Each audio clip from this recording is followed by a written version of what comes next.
ప్రియ హిందూ బంధువులకు ఈనాటి వీడియోలో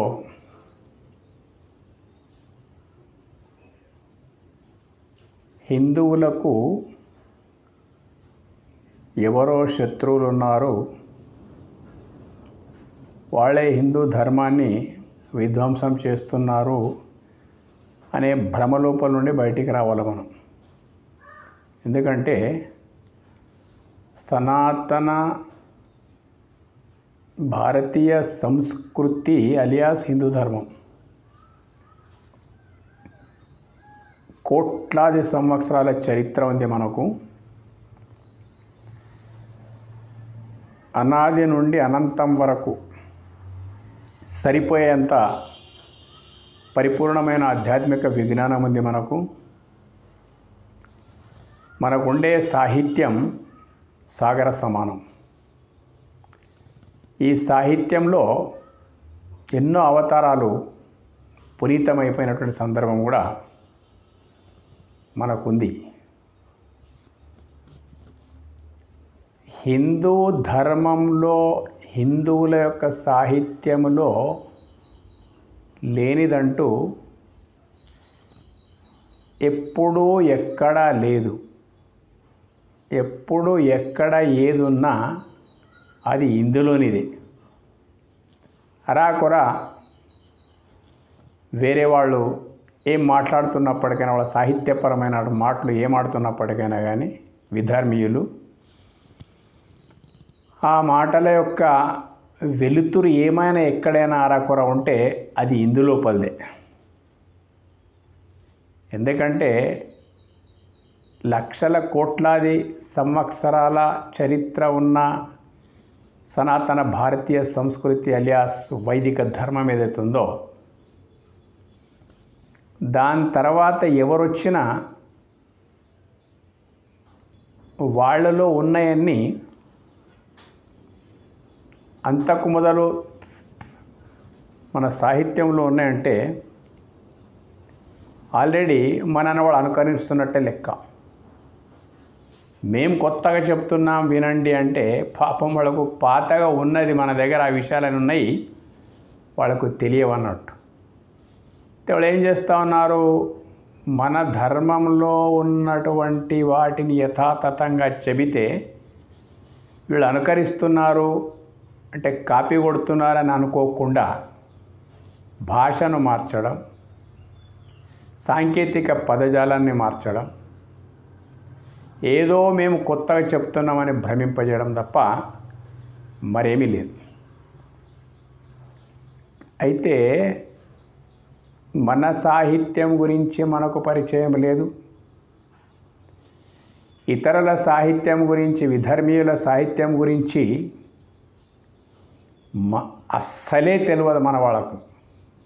పెద్ద పెద్ద మఠాలు, పీఠాలు, ఆశ్రమాలు వెలుగొందుతున్నటువంటి పెద్ద పెద్ద జగద్గురువులు సహితం విధర్మీయుల సాహిత్యం లోపల అపరిచితులై ఉన్నారు అన్నట్టు. కొందరికి తెలిస్తే తెలిసి ఉండవచ్చు. అయితే మన సంస్కృతి ఎంత మహోన్నతమైంది అనే విషయం మనకు అవగతం కావాలంటే మనది ఏమీ లేదు అని చెప్తూ ప్రచారం చేస్తున్నటువంటి వాళ్ళ విధర్మీయ గ్రంథాలు ఏ ఆధారం నుంచి మనకంటే గొప్పవి అని వాళ్ళు ప్రచారం చేసుకుంటున్నారో ఆ విషయం మనకు తెలియాలంటే ఖచ్చితంగా మనం కూడా విధర్మీయుల గ్రంథాలను అంతే పట్టుదలతో పఠించాలి. ఎంతైతే మన వైదిక సాహిత్యాన్ని మనం పట్టుదలతో పఠిస్తూ ఉన్నామో, దాన్ని అధ్యయనం చేసి ఆ జ్ఞానాన్ని పొందుతున్నాము. ఎందుకంటే ఈరోజు మన అజ్ఞానమే మనకు శత్రువుగా మారిపోయింది అన్నట్టు. మనకేమీ తెలియనప్పుడు ఏ కొంతో తెలిసినవాడు మనకంటే గొప్పవాడే కదా. అట్లాగే అజ్ఞానమే మనకు శత్రువు. చాలాసార్లు చెప్తా ఉంటా, మన శత్రువులు ముగ్గురున్నారు. మూడు ఉన్నాయి మనకు. శత్రుస్థానం లోపల మూడు ఉన్నాయి అన్నట్టు. ఒకటి అజ్ఞానం. ఏం ఆచరిస్తున్నాం మనము? అర్చన ఏంటిది, అభిషేకం ఏమిటిది, పుష్కరాలు ఏంటి, కుంభమేళాలు ఏమిటి, మరి యజ్ఞం ఏమిటిది, ఏమిటిదంతా? ఎన్నో ఏవం బహువిధ యజ్ఞాని భగవంతుని పేరుతోని చేస్తున్న పనులు అన్ని కావు. బ్రహ్మోత్సవాలు, మహోత్సవాలు, దేవీ నవరాత్రులు, వినాయక చవితి నవరాత్రులు, తీర్థాటనాలు, అమర్నాథ్ వరకు పోయేటువంటి తీర్థక్షేత్ర దర్శనాలు, మనం చేసేటువంటి అన్ని కావు. ఇవన్నీ చేస్తూ ఉన్నప్పటికైనా ఏది ఎందుకు నిర్ధారించబడింది అనేటువంటి విషయం తెలుసుకోవాల్సిన అవసరం ఉందన్నట్టు. మనం ఆ తెలుసుకునే ఓపిక మనకు లేదు, చెప్పే ఓపిక మన పెద్దలకు లేదు. అయితే కేవలము పెద్ద పెద్ద జ్ఞానులు, మఠాధిపతులు, పీఠాధిపతులు, మహా విద్వాంసులు, సంస్కృత పండితులు కొదవలేదు మన దేశం లోపల. మఠాలకు, పీఠాలకు, ఆలయాలకు, పురోహితులకు ఏమాత్రం కొదవలేదు. చరిత్రలో కనివిని ఎరగని రీతి లోపల మనకి ఇవన్నీ అందుబాటు లోపల ఉన్నాయి.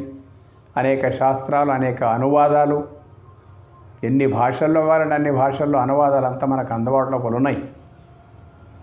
వాడుకుంటున్నది ఎంత? మనం ఏమీ లేకున్నా ఈరోజు ఆ మానవ మేధాస్సు పరమాత్మ ప్రసాదం చెప్పలేం మనం.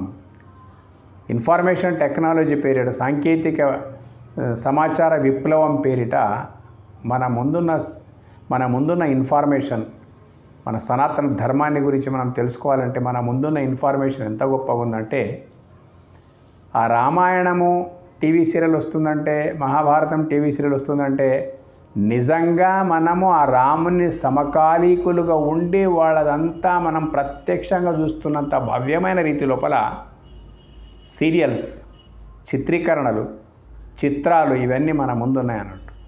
రామాయణం తీసుకోండి, మహాభారతం తీసుకోండి, జై హనుమాన్ తీసుకోండి, ఇట్లా ఎన్ని మనకు అందుబాటు లోపల సాహిత్యం ఉందో అన్ని రకాల మనకు ఇంటర్నెట్ లోపల, అంతర్జాలం లోపల ఇవన్నీ మనకు దొరుకుతూ ఉన్నాయి.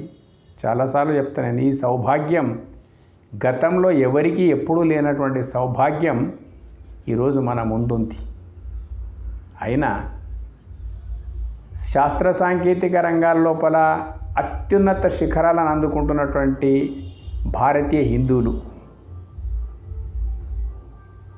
ఎంత అత్యున్నత శిఖరాలను భౌతిక విద్యల లోపల అందుకుంటున్నారో అంతటి శ్రద్ధ, ఆసక్తి అనేటువంటిది మన ఆధ్యాత్మిక సాహిత్యం విషయంలో మన వాళ్ళు చూపడం లేదు. చూపకపోవడం వల్ల ఏమైపోయిందంటే అసలు ఏంటిది హిందూ అంటే ఏమిటి, భగవద్గీత అంటే ఏమిటిది, తత్వశాస్త్రం అంటే ఏంటిది, వివేకానందుడు ప్రపంచవ్యాప్తంగా ఏం ప్రచారం చేసాడు, శంకరాచార్యుడు వచ్చి ఏం చేసిండు, వాళ్ళంతా ఎవరు, ఏం సమాచారం అనేటువంటి అవేర్నెస్సే మనకు లేదు. భగవద్గీత అంటే ఏంటిది, గాయత్రి మంత్రం అంటే ఏంటిది, ఎలాంటి అవేర్నెస్ లేదు. ఎక్కడో ఒక దగ్గర నిర్వహిస్తూ ఉంటాం, చేస్తూ ఉంటాం. కేవలం లాంఛనప్రాయంగా, ఒక సంప్రదాయబద్ధంగా ఏదో ఒక మనం పోవాలి అనేటువంటి, ఇతరులు పోతున్నారు కూడా మనం కూడా పోవాలనేటువంటి ఒక జిజ్ఞాసతో పోవడం తప్ప వాస్తవం వాటి లోపల ఆంతర్యం మనకు తెలియడం లేదు. ఒక ఆలయానికి వెళుతాం, అర్చకులు వేద మంత్రోచ్చాటనతో సహా మనల్ని ఆశీర్వదిస్తారు. లేక అభిషేకాలు అలాంటివన్నీ, రుద్రం అలాంటివన్నీ మొత్తం మీద వాళ్ళు చదువుతూ ఉంటారు, చదువుతూ ఉంటారు, మొత్తం మీద మంత్ర పఠనం చేస్తూ ఉంటారు. మళ్ళీ ఆ రకంగా చెవుల ద్వారా వింటాము. ఆ అర్థము వాళ్లకు తెలుసో తెలియదో కానీ మనకు మాత్రం తెలుపరు. వాళ్ళు తెలిపకపోవడం వల్ల అర్చనలో ఉండే ఆంతర్యం, అభిషేకంలో ఉండే ఆంతర్యం ఏమీ తెలియకుండా కేవలం కొన్ని సందర్భాల లోపల మన వాళ్ళు అక్కడ పోయి సాంసారిక ముచ్చట్లు మాట్లాడేమే తప్ప చెప్పాలన్నది వాళ్లకు ఉండదు, వినాలన్నటువంటిది వీళ్ళకు కూడా. ఇట్లా కనీసం 1000 సంవత్సరాల నుంచి చాలా ఘోరమైనటువంటి రీతి లోపల మన పరిస్థితి మారిపోతూ ఉంది.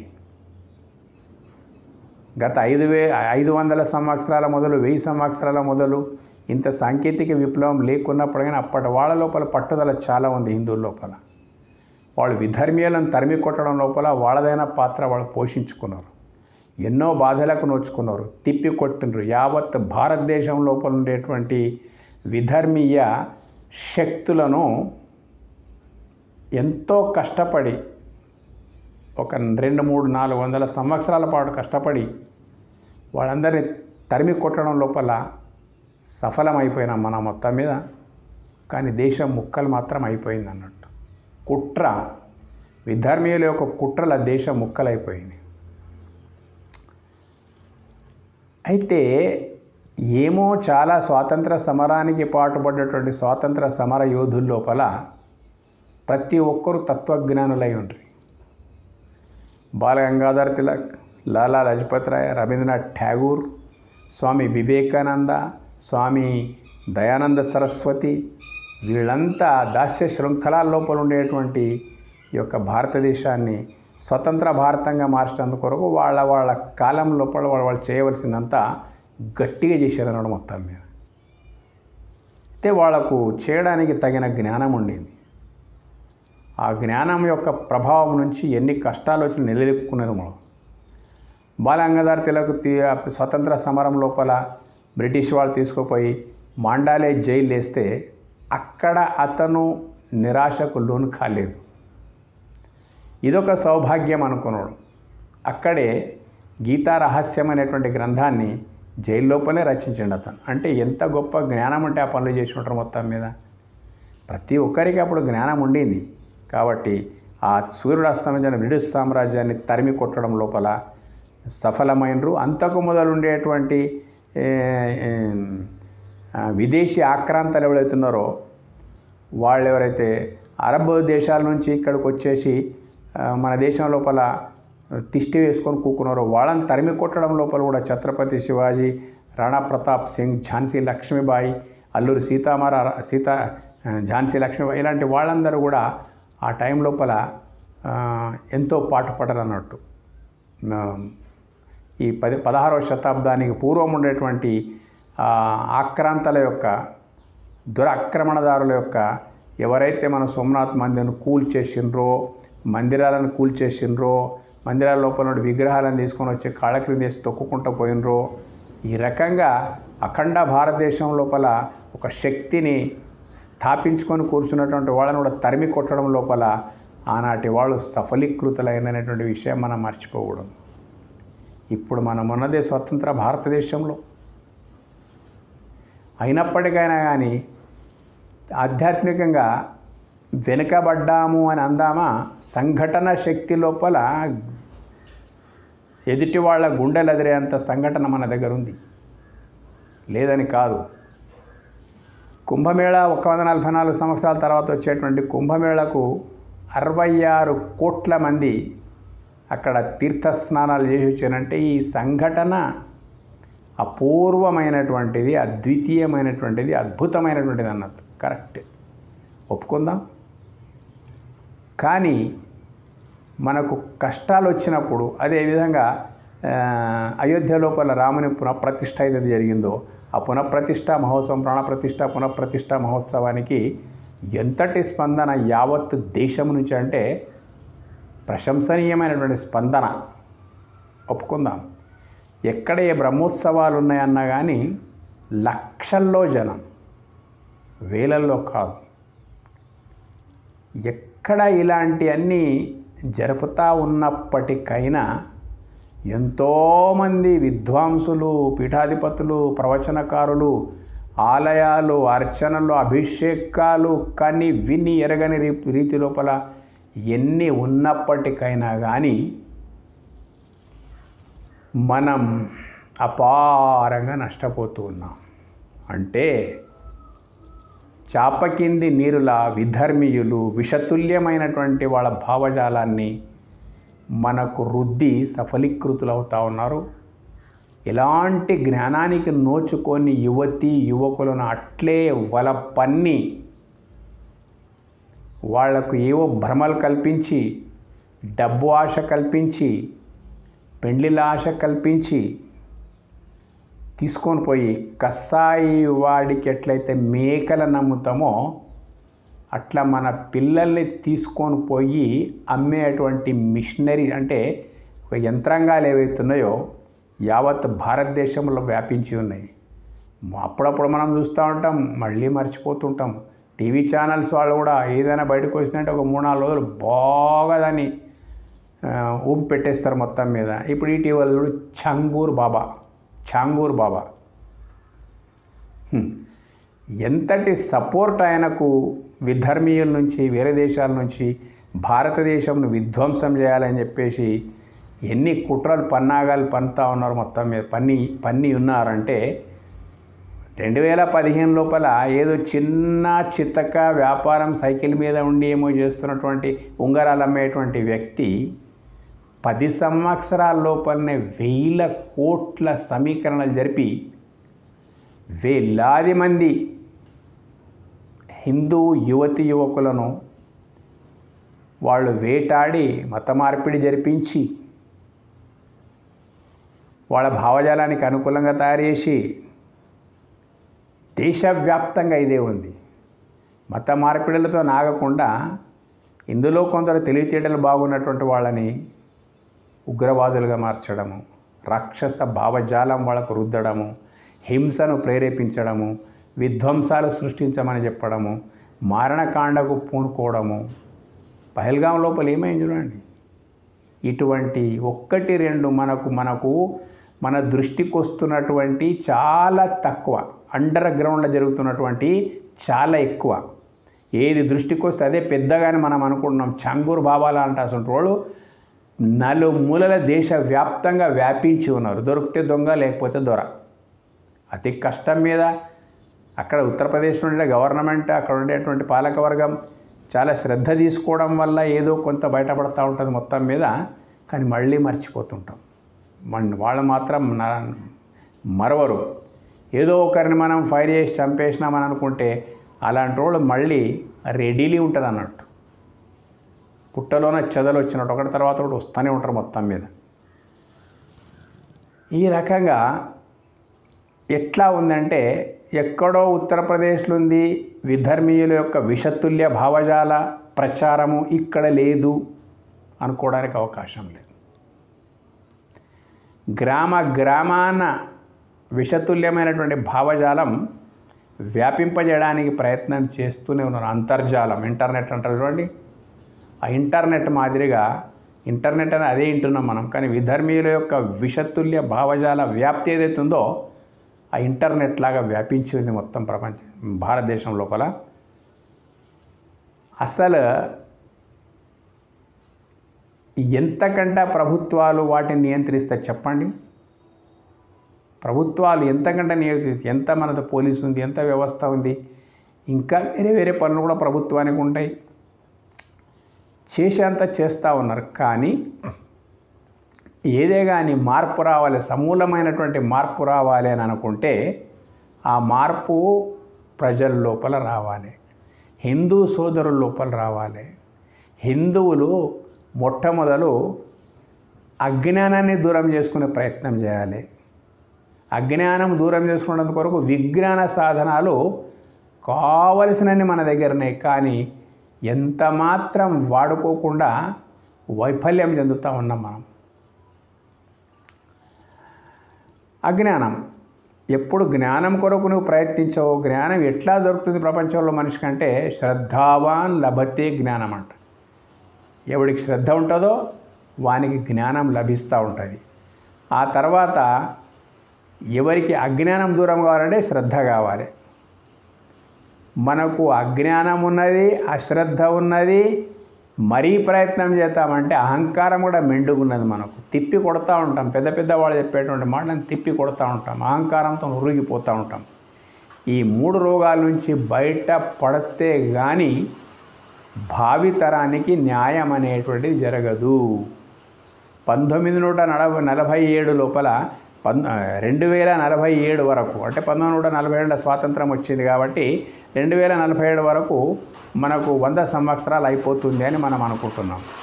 ఛాలెంజెస్ చాలా విచిత్రంగా ఉన్నాయి. ఒకవైపు సంపూర్ణ ప్రగతిని సాధిస్తామని ప్రభుత్వాలు చెప్తూ ఉంటే, మేధావులు చెప్తూ ఉంటే, ఈ దేశాన్నంతా విధర్మీయ సంస్కృతి వ్యాపింపజేస్తాం మొత్తం మీద అంటా ఉన్నారు.